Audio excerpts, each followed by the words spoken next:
एक नई वीडियो के साथ आज मैं फिर हाजिर हूं, आपका होस्ट और दूसरे क्रांति जोशी आपका स्वागत करता हूं मैं आरएम शॉर्ट्स में, जिसमें हम लेकर आते हैं दिन भर की स्पेस और डिफेंस न्यूज की टॉप खबरें। तो चलिए जान लेते हैं। अपनी सबसे पहली खबर की बात करेंगे तो वो तेजस की तरफ से आ रही है, तेजस की नेवल वेरिएंट की तरफ से आ रही है। हम ये बहुत दिनों से सुन रहे हैं और बहुत दिनों से तैयारी कर रहे हैं कि आईएनएस विक्रमादित्य पर हमारे तेजस नेवल वेरिएंट की लैंडिंग हो जाए, अरेस्टर लैंडिंग हो जाए। तो आज वो दिन आ गया है, आज इसकी अरेस्टर लैंडिंग कर दी गई है। इससे पहले हम लोगों ने इसको कई बार ऑफशोर लैंडिंग फैसिलिटी पे उड़ाया भी है और लैंड भी किया है और अरेस्टर लैंड भी किया है और रात्रि का परीक्षण भी इसका किया गया है।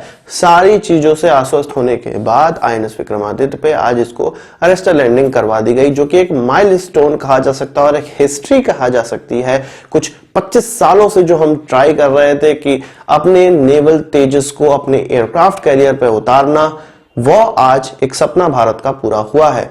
इस मौके पे एयरफोर्स, नेवी, डीआरडीओ सभी टीमों को बहुत बहुत बधाई दी गई और हम भी अपनी बधाई डीआरडीओ को देते हैं, एडीए को देते हैं और एचएएल को देते हैं, जिन्होंने इस कार्य को संभव बनाया। इसके अलावा उन पायलटों को भी देते हैं जो कि इस टेस्टिंग में इन्वॉल्व हैं, जो कि अपनी जान की बाजी लगा के इन टेस्टिंग्स को अंजाम दे रहे हैं। हम लोग ने कल ही सुना था कि आईएनएस विक्रमादित्य अरेबियन सी पर डिप्लॉय हुआ है, जो कि चाइनीज नेवी और पाकिस्तानी नेवी के बीच की नेवल एक्सरसाइज को हो सकता है कवर करने गया हो सकता है उनकी गतिविधियों पर नजर रखने गया हो। पर अब इस प्रकार की न्यूज ये क्लियर कर देती है कि आईएनएस विक्रमादित्य अरेबियन सी में क्यों डिप्लॉय हुआ है। अभी हम इसकी कई और लैंडिंग और टेक ऑफ देखेंगे, पर यह सबसे पहली है जो कि आज सुबह 10 बजे हुई।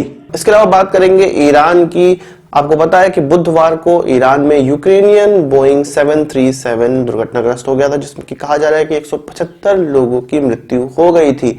ईरान पहले तो ये डिनाई कर रहा था कि उसकी मिसाइल से यह दुर्घटना हुई है और ऐसा कोई खबर भी नहीं उड़ रही थी कि किसी मिसाइल के द्वारा इस प्लेन को हिट किया गया। पर कैनेडियन इंटेलिजेंस एजेंसी और यूएस के दबाव में जब इस चीज की जांच की गई कि इस प्रकार की दुर्घटना क्यों हुई, जब कनाडा ने यह कहा कि हमारे 50 से ज्यादा यात्री क्यों मारे गए ईरान में, जब उन्होंने ये कहा कि ईरान में वो अपने इंटेलिजेंस एजेंसी के लोगों को भेजेगी और इस चीज की पूरी छानबीन की जाएगी, तब आज जाके ईरान ने ये क्लियर कर दिया है कि उनकी मिसाइल से ही इस प्रकार की दुर्घटना हुई है और इस मिसाइल के द्वारा ही यूक्रेनियन प्लेन को हिट किया गया, जिसके कारण 175 लोगों की मृत्यु हो गई। हम जानते हैं कि उसमें कुछ 80 से ज्यादा ईरानियन पैसेंजर ही थे। इसके अलावा जो दूसरे नंबर पे थे वो कैनेडियन पैसेंजर थे और यूएस के भी पैसेंजर थे, यूक्रेन के भी पैसेंजर थे, कुछ जर्मन और कुछ अफगान पैसेंजर थे। तो ईरान के एयर डिफेंस सिस्टम से अब जाके पता चल रहा है कि ये बड़ी घटना हुई है। इसी प्रकार की दुर्घटना भारत में भी हुई थी,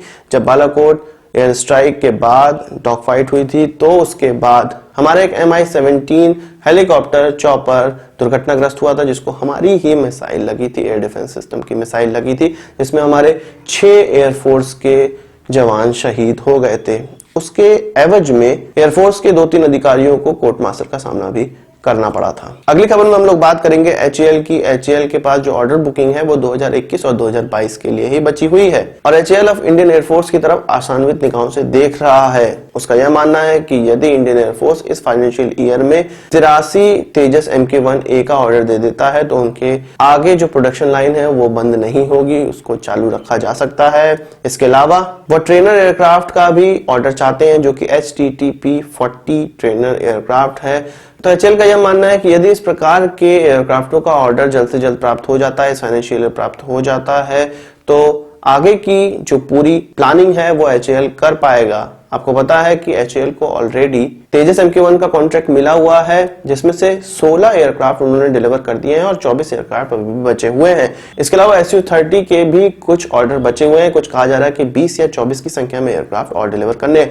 जो कि 2021 और 22 तक उनका टारगेट है। इसके बाद ऑर्डर बुकिंग उनके पास नहीं है, इसलिए एचएएल अब इंडियन एयरफोर्स की तरफ देख रहा है। वही बात करें अपने इंडियन आर्मी के नए चीफ के एक प्रेस कॉन्फ्रेंस की, जो कि एनुअल प्रेस कॉन्फ्रेंस है और आज उसको अंजाम दिया गया। उसमें उन्होंने साफ साफ यह कहा है कि पार्लियामेंट में पूरे जम्मू कश्मीर को भारत का पार्ट कहा गया है, उसमें पाकिस्तान ऑक्युपाइड कश्मीर भी आता है। तो यदि इसको पार्लियामेंट में रेटिफाई किया गया है, इसको कहा गया है कि पूरा का पूरा जम्मू कश्मीर भारत का पार्ट है, तो पीओके को लेने में यदि पार्लियामेंट चाहती है, यदि पार्लियामेंट के लीडर चाहते हैं तो इंडियन एयरफोर्स यह कारनामा जरूर करके दिखाएगी।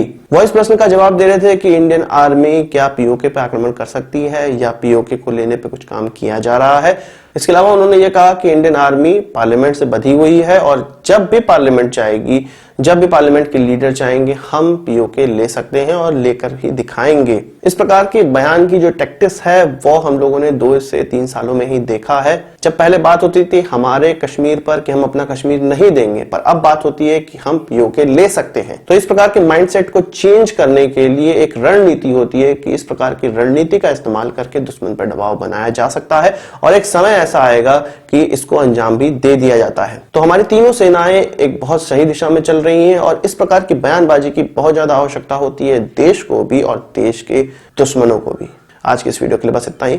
आशा करता हूं आपको वीडियो पसंद आया होगा। आपको एक बड़ा थम्स अप जरूर देंगे। इस वीडियो से संबंधित कोई सवाल सुझाव कमेंट बॉक्स में जरूर लाइएगा और यदि आपने हमारा चैनल सब्सक्राइब नहीं किया उसे भी कर लीजिए क्योंकि हम इस प्रकार की वीडियो लाते रहते हैं। नमस्कार, थैंक यू, जय हिंद।